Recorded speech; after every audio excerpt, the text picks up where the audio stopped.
আসসালামু আলাইকুম ওরহমতুল্লাহি ওবরাকাতু।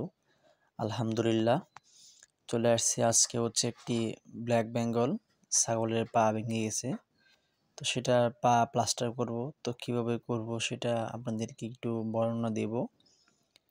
তো চলুন আজকের মতো ভিডিওটি শুরু করতে পারি।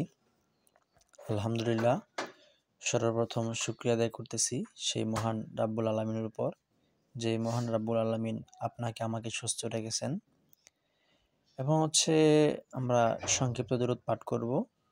পৃথিবীর শ্রেষ্ঠ মানব খাতাবুন নাবিয়িন সাইয়্যিদুল মুরসালিন আশরাফুল আম্বিয়া রহমাতাল লিল আলামিন, যিনাকে সৃষ্টি না করলেই এই পৃথিবী সৃষ্টি হতো না। সর্বোপরি হচ্ছে আপনার কৃতজ্ঞ জানাচ্ছি ডাক্তার মামুন স্যার, যিনি হচ্ছেন আপনার অ্যাকমি ল্যাবরেটরিজের